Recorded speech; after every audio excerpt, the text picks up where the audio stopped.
Dimanche 19 juillet 2020, vous êtes sur la chaîne africaine de télévision dans l'actualité. Ce soir, dans l'arrondissement 7 de Ouagadougou, il y a encore problème de parcelles des non-résidents se font de plus en plus propriétaires de terrains au détriment des locataires des lieux. Des résidents qui dénoncent des attributions frauduleuses et injustes de parcelles. Une situation qui fait grand bruit. Ahmed Nanema était dans la zone non lotie de Tankoré. Vous entendrez les explications de ce fait dans ce journal. En République démocratique du Congo, des manifestants ont de nouveau battu le pavillon ce dimanche pour protester contre le choix de nouveau président à la tête de la commission électorale indépendante. Des marches et pourtant interdites par les autorités du pays et c'était sous l'appel du comité laïque de coordination qui est un collectif catholique, le développement dans un court instant. Ena Chakri, une Tunisienne de 27 ans, est condamnée à 6 mois de prison pour avoir partagé sur Facebook une sourate dite fictive par les autorités judiciaires. Une sourate qui serait consacrée au coronavirus. Elle a été reconnue coupable d'atteinte à la religion et d'incitation à la haine. On vous en dit un peu plus au cours de cette édition. Bonsoir et bonsoir à tous. Bienvenue à vous tous si vous nous rejoignez sur LCA. L'avenir de ma fille est anéanti. C'est ainsi que la mère de Ena Chakri, une Tunisienne de 27 ans, a reçu la nouvelle portant condamnation de sa fille à 6 mois de prison ferme. La jeune fille a été condamnée justement pour avoir partagé sur Facebook une publication intitulée « Sourate Corona parodiant le Coran ». Son inculpation porte sur atteinte à la religion et d'incitation à la haine. Il n'y a pas de différence entre roi et esclave. Suivez la science et laissez les traditions. Peut-on lire dans ce texte à la conclusion ironique. Ainsi parle le grand Gilou, un nom de divinité inventé. Avec un casier judiciaire vierge pour sa mère, elle ne pourra plus travailler ni même marcher librement dans la rue. Ena Chakri a également 650 € à payer comme amende et 10 jours pour faire appel. La décision est tombée le 14 juillet dernier. Pour la condamner, cette décision est illogique car la constitution tunisienne permet la liberté d'expression. Ena Chakri était poursuivie en vertu de l'article 6 de la constitution tunisienne qui stipule également que l'État protège la religion. Il avait été démis de ses fonctions en février dernier et écroué à la maison d'arrêt de Brazzaville. Christian Roger Okamba, maire de Brazzaville, en 2017, a été jugé et condamné hier samedi à 5 ans de réclusion criminelle. Il est reconnu coupable de détournement de deniers publics. Son épouse, elle, est condamnée à 3 ans d'emprisonnement avec sursis. Le couple doit verser une amende de 200 millions de francs CFA à la mairie de Brazzaville selon le même verdict. Une possibilité a été donnée à la défense de faire appel dans les 3 jours qui suivent le jugement. En fonction, Christian Roger Okamba était accusé par les élus municipaux de détournement d'une somme de 1,25 milliard de francs CFA destinée à la municipalité. Son mandat, qui court jusqu'en 2022, est géré désormais par Dieudonné Batsemba en fonction depuis mai dernier.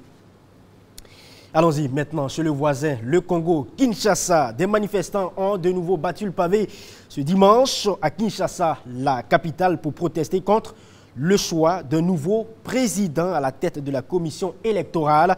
C'est la 3e marche en 10 jours en RDC. Interdite et pourtant par les autorités comme les 2 autres, cette marche s'est déroulée cette fois-ci sans incident. Ahmed Nanema, explication. Des manifestants ont de nouveau battu le pavé ce dimanche à Kinshasa pour protester contre le choix du nouveau président à la tête de la commission électorale Ronsa Malonda. Interdite par les autorités, cette marche est la 3e du genre en seulement 10 journées.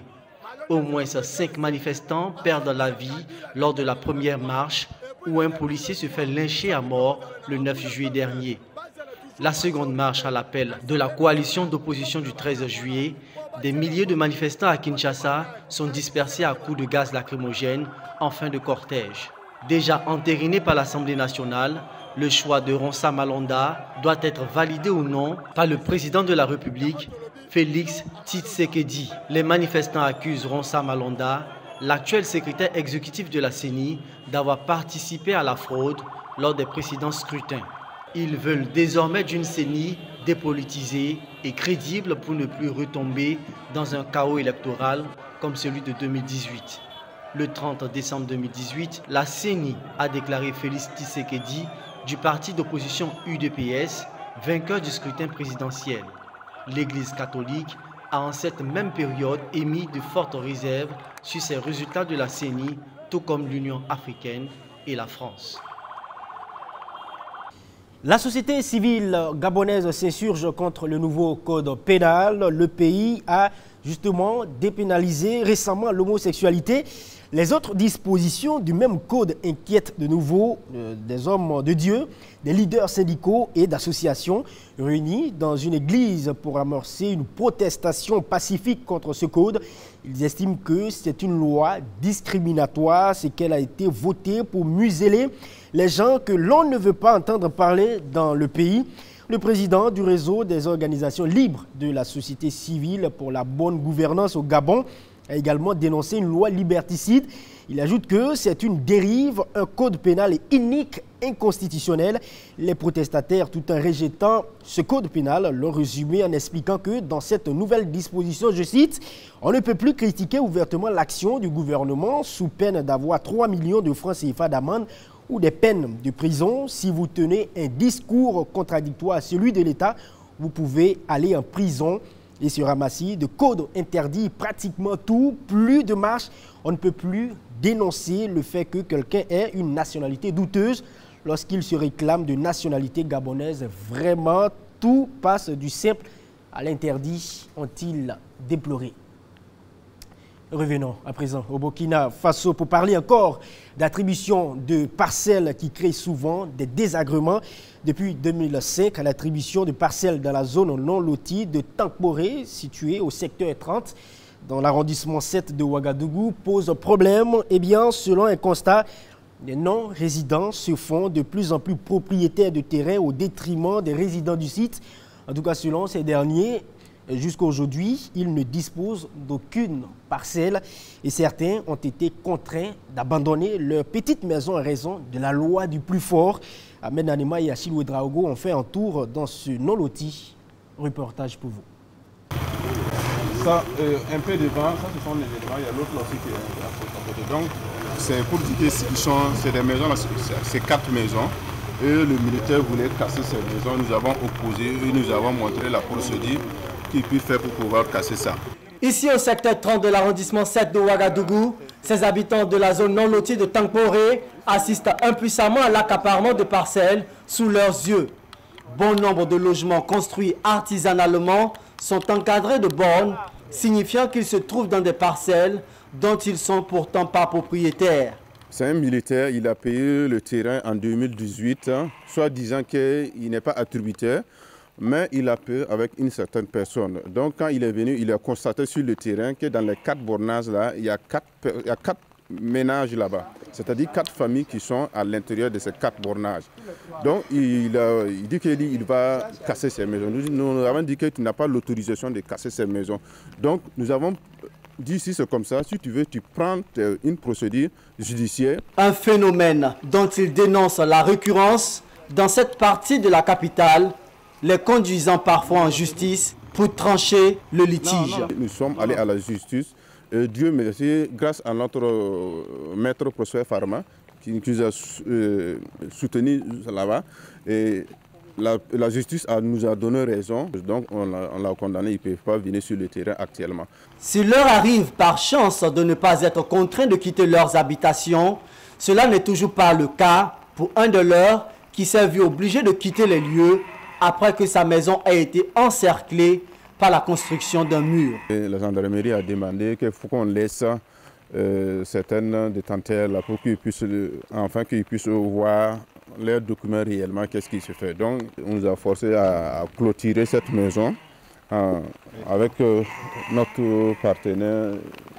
Sa maison a été à l'intérieur comme ça, donc il était obligé de quitter la maison. Donc c'est une force qu'on nous a fait. Et le détenteur même qui ne résidait même pas dans la zone là même et qui détient les documents.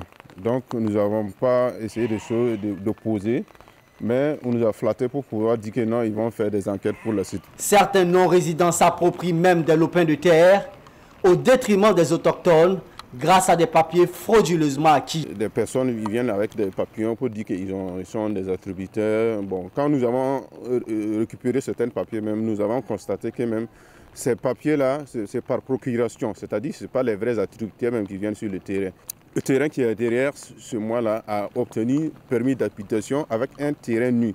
Donc nous sommes allés à la gendarmerie de Bouloumigo, le CB même a constaté les faits. Et il en a pris même l'image même du document même du permis d'habitation avec terrain nu. Face à cette injustice, ils restent déterminés dans leur bataille afin de faire valoir leurs droits.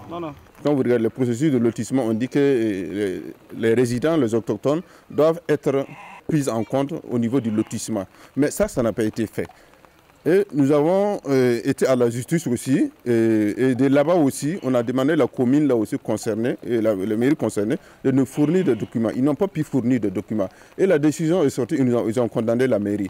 Donc vous voyez que tout ça là, et malgré même hier, nous étions à la gendarmerie pour tout ça. La zone liée au conflit d'attribution de terrain s'étend du lot 8 au lot 16 de la section 870 du secteur 30, situé dans l'arrondissement 7 de Ouagadougou. Selon le porte-parole des habitants de la zone non lotie de Tankporé, aucun d'entre eux n'est propriétaire de parcelles, tandis qu'elles sont attribuées à des personnes venues d'ailleurs. Plusieurs enquêtes ont été menées dans l'optique de résoudre cette question de litige foncier, dit-il, mais aucune, jusqu'à ce jour, n'a porté ses fruits. Les résidents de la dite zone demandent au gouvernement de prendre incessamment des mesures en vue de mettre fin à ces manigances qui perdurent depuis des années pour éviter l'irréparable. Et on reste dans la capitale burkinabé, Ouagadougou. Il y a de cela quelques semaines, nous vous parlions d'un accident mortel sur l'une des voies partant donc du quartier Ouaga 2000 au quartier Pissi. Quelques jours après le drame, nous sommes retournés sur les lieux pour tenter justement de comprendre ce qui s'est réellement passé. Le constat est évident, la voie est devenue un endroit de slalom tellement les nids de poules y sont légion. Serait-il justement la base de cet accident? Gildas Da et Achille Ouedraogo nous en parlent. Des nids de poules, voire des crevasses, à n'en point finir. Nous sommes pourtant en plein cœur de Ouagadougou, sur cette voie allant de la station Petrofa Ouaga 2000 vers le quartier Pissi.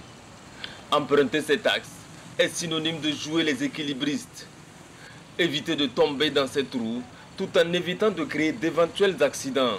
Au premier rang, les riverains assistent impuissants aux différents événements. La voie en tout cas est vraiment impraticable ces derniers temps parce que la pluie est venue dégrader, en tout cas faire des points en tout cas où on ne peut pas passer.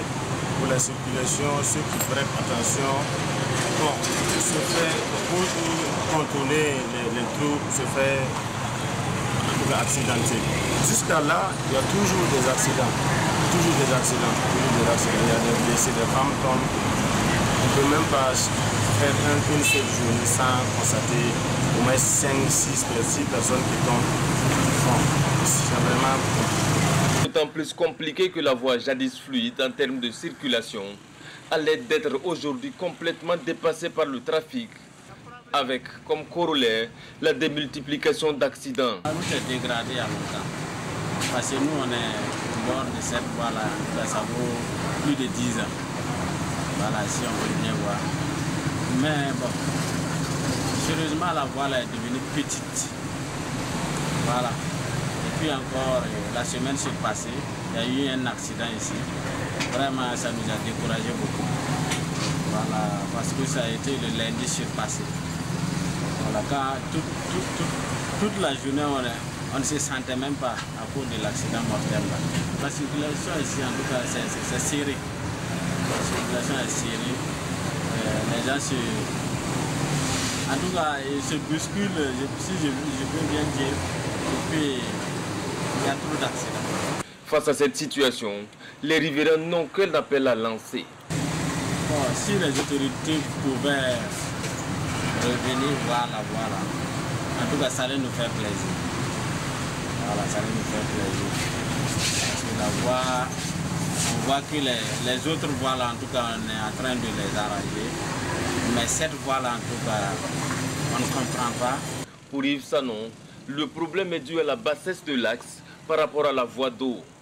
En tous les cas, il urge de trouver une solution pour le cas de cette voie, devenue depuis quelques semaines totalement impraticable par endroits. Pourtant, nous ne sommes pas sur une route de voyage. Nous sommes en plein cœur de Ouagadougou, à quelques pas de Ouaga 2000.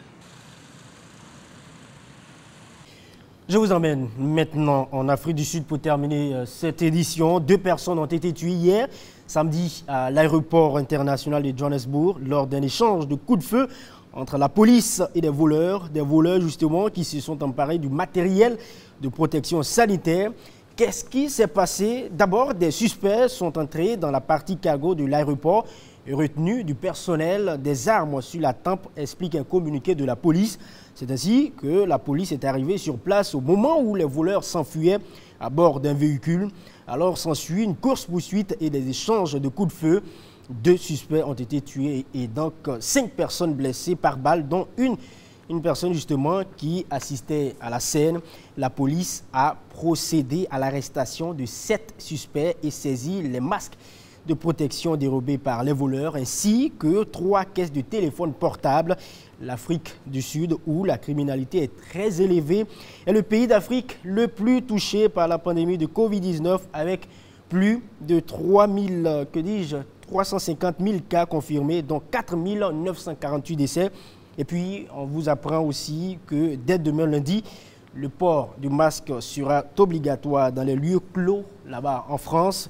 C'est le nouveau Premier ministre qui vient d'être nommé, Jean Castex, qui l'a annoncé. Et cela concerne les commerces, établissements recevant du public, marchés ouverts, banques et bien d'autres. Le non-respect de cette mesure pourrait être susceptible d'une contravention qui est définie par une amende de 135 €, soit plus de 88 000 francs CFA. Et voilà, l'essentiel de l'actualité sur la chaîne africaine de télévision. Pour ce soir, c'est terminé. Merci à vous tous de l'avoir suivi. Demain, c'est une nouvelle semaine qui commence. Merci à la régie qui a en tout cas permis à ce que vous puissiez me suivre de chez vous à la maison. Prenez bien soin de vous et suivez toujours les programmes de LCA. Bonsoir.